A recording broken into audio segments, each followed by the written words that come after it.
ಹೌದು, ಇದೊಂದು ಆಘಾತಕಾರಿ ವಿಚಾರವೇ ಸರಿ. ಟೀ ಕುಡಿದ ಗ್ರಾಹಕನಿಂದ ಟೀ ಹಣ ಕೇಳಿದ ಕಾರಣಕ್ಕೆ ಸೈಕೋ ವ್ಯಕ್ತಿಯೊಬ್ಬ ದೊಣ್ಣೆಯಿಂದ ಹಲ್ಲೆ ಮಾಡಿ ಟೀ ಅಂಗಡಿ ಮಾಲೀಕನನ್ನು ಹತ್ಯೆ ಮಾಡಿರುವ ದಾರುಣ ಘಟನೆ ದೊಡ್ಡಬಳ್ಳಾಪುರ ತಾಲೂಕಿನಲ್ಲಿ ನಡೆದಿದೆ. ಕೇವಲ 200 ರೂಪಾಯಿಗೆ ಜೀವವೊಂದು ಬಲಿಯಾಗಿದ್ದು, ಟೀ ಕುಡಿದ ಸಾಲದ ಹಣ ಕೇಳಿದ್ದಕ್ಕೆ ದೊಣ್ಣೆಯಿಂದ ಮನಸೋ ಇಚ್ಛೆ ಹಲ್ಲೆ ಮಾಡಿ ಹತ್ಯೆಗೈಯಲಾಗಿದೆ. ಹಲ್ಲೆಯಿಂದ ಗಾಯಗೊಂಡ ದ್ಯಾವಸಂದ್ರ ಗ್ರಾಮದ 40 ವರ್ಷದ ಮಂಜುನಾಥ ಮೃತಪಟ್ಟಿದ್ದು, ದೊಡ್ಡಬಳ್ಳಾಪುರ ತಾಲೂಕಿನ ಅಪ್ಪಕಾರನಹಳ್ಳಿ ಗೇಟ್ ಬಳಿ ಘಟನೆ ನಡೆದಿದೆ.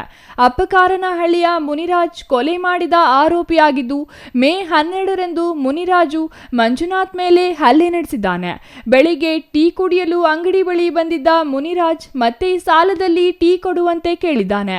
ಈ ವೇಳೆ ಹಳೆ ಸಾಲ ಕೊಡು ಎಂದು ಕೇಳಿದ್ದಕ್ಕೆ ಮಾತಿಗೆ ಮಾತು ಬೆಳೆದು ಗಲಾಟೆ ಆಗಿದೆ. ಪಕ್ಕದಲ್ಲೇ ಇದ್ದ ನೀಲಗಿರಿ ದೊಣ್ಣೆಯಿಂದ ಮಂಜುನಾಥನ ತಲೆಗೆ ಮನಸೋ ಇಚ್ಛೆ ಹಲ್ಲೆ ಮಾಡಿದ ಮುನಿರಾಜು ಸ್ಥಳದಿಂದ ಪರಾರಿಯಾಗಿದ್ದಾನೆ. ಗಾಯಗೊಂಡ ಮಂಜುನಾಥ್ನನ್ನು ಬೆಂಗಳೂರಿನ ಖಾಸಗಿ ಆಸ್ಪತ್ರೆಗೆ ಸೇರಿಸಿ ಚಿಕಿತ್ಸೆ ಕೊಡಿಸಿದ್ದು, ಚಿಕಿತ್ಸೆ ಫಲಕಾರಿಯಾಗದೆ ಮಂಜುನಾಥ್ ಆಸ್ಪತ್ರೆಯಲ್ಲಿ ಮೃತಪಟ್ಟಿದ್ದಾರೆ. ಈ ಹಿಂದೆ ಹೆತ್ತ ತಾಯಿಗೆ ಈ ಮುನಿರಾಜ್ ಚಾಕು ಹಾಕಿದ್ದ ಎಂಬುದು ಇದೀಗ ತಿಳಿದು ಬಂದಿದೆ. ಆ ಪ್ರಕರಣದಲ್ಲಿ ಜಾಮೀನಿನ ಮೇಲೆ ಹೊರಬಂದಿದ್ದ ಮುನಿರಾಜು ಇದೀಗ ಮಂಜುನಾಥನ ಕೊಲೆ ಮಾಡಿರುವುದಾಗಿ ಪೊಲೀಸರು ತಿಳಿಸಿದ್ದಾರೆ.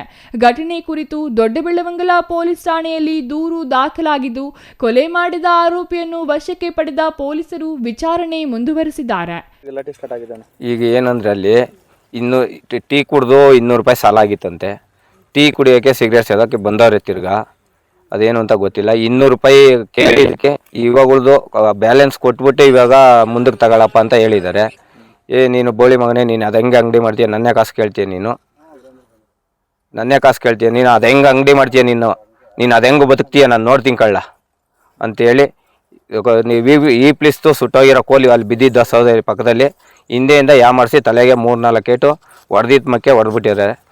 ನಾವಿಲ್ಲಿ ಆತಿದಂಗೆ ನಮಗೆ ಫೋನ್ ಬಂತು. ನಾವು ಓಡೋಗಿ ವಿಕೇರಿಗೆ ಕಳಿಸಿದ್ವಿ. ಆಂಬ್ಲೆನ್ಸಲ್ಲಿ ವಿಕೇರಾಗ ಆಗಲ್ಲ ಅಂದರು, ಫರ್ಷ ಹಾಸ್ಪಿಟ್ಲಿಗೆ ಕಳಿಸಿದ್ವಿ. ಇದು ನವಚೇತನ ಕಳಿಸಿದ್ವಿ. ಅಲ್ಲಾಗಲ್ಲ ಅಂದರು, ಫರ್ಷಾಗ ಅಡ್ಮಿಟ್ ಮಾಡಿದ್ವಿ. ಇಷ್ಟಾಗ್ತದ ಅಷ್ಟಾಗ್ತದ ಅಮೌಂಟ್ ಅಂದರು. ಜೀವ ಒಂದು ಉಳ್ಕೊಂಡ್ರೆ ಸಾಕು, ಏನೋ ಸಾಲ ಮಾಡಿ ತೀರ್ಸವ ಅಂತ ಹೇಳ್ಬಿಟ್ಟು ನಾವು ಪ್ಲ್ಯಾನ್ ಮಾಡಿದ್ವಿ. ಏನು ಮಾಡಿದ್ರು 6-7 ಲಕ್ಷ ರೂಪಾಯಿ ದುಡ್ಡು ಖರ್ಚಾಗಿದೆ. ಆ ಗಂಟು ಇಲ್ಲ, ದುಡ್ಡು ಇಲ್ಲ. ನಮಗೆ ಮಕ್ಕಳಿಗೆ ಹೆಂಡತಿಗೆ ಯಾರು ನೋಡ್ಕೊಳೋರಿಲ್ಲ. ಮೇಯ್ನು ನಮಗೆ ಜಮೀನು ಏನು ಇನ್ನೂ ಇಲ್ಲ. ಈಗ ಟೀ ಅಂಗಡಿ ಮಾಡ್ಕೊಂಡೆ ಅವ್ನು ಜೀವನ ಮಾಡ್ತಾ ಇದ್ದಿದ್ದು. ಈತ ಏನು ಹಿಂದೆ ಏನೋ ಗಲಾಟೆ ಮಾಡ್ಕೊಂಡಿದ್ದ? ಹೆಂಗೆ ಯಾಕೆ ಹೊಡೆದ? ಏನು ಗಲಾಟೆ ಇಲ್ಲ, ಬರೀ ಸಾಲ ಕೇಳಿದಕ್ಕೆ ಮಾತ್ರ. ಈತನ ಹಿನ್ನೆಲೆ ಏನು ಹಲ್ಲೆ ಮಾಡಿರ್ತಕ್ಕಂಥ ವ್ಯಕ್ತಿ ಹಿನ್ನೆಲೆ ಅದು ಹಿನ್ನೆಲೆ ನಮಗೆ ಗೊತ್ತಿಲ್ಲ ಸರ್. ಏನು ನಾವು ನೋಡೇ ಇರಲಿಲ್ಲ. ನಾವು ಇಲ್ಲಿ ಟೋಲಾಗೂ ಇದ್ದೀವಿ, ಡ್ರೈವಿಂಗ್ ಫೀಲ್ಡಾಗೂ ಇದ್ದೀವಿ, ಎಲ್ಲಾದ್ರಾಗೂ ಇದ್ದೀವಿ. ಆದರೆ ಆ ವ್ಯಕ್ತಿ ನಾವು ನೋಡಿರಲಿಲ್ಲ. ನಾನು ಫಸ್ಟ್ ಇದೇ ಟೈಮ್ ನೋಡಿರೋದು. ಟೀ ಅಂಗಡಿ ಎಷ್ಟು ವರ್ಷದಿಂದ ಇಟ್ಕೊಂಡು? ಟೀ ಅಂಗಡಿ 2-2.5 ವರ್ಷದಿಂದ ಇದೆ. ಇವ್ರಿಗೆ ಇಬ್ರು, ಒಂದು ಹೆಣ್ಣು ಒಂದು ಗಂಡು. ಹೆಣ್ಮಗಿಗೆ 6 ವರ್ಷ, 6-7 ವರ್ಷ ಇದೆ.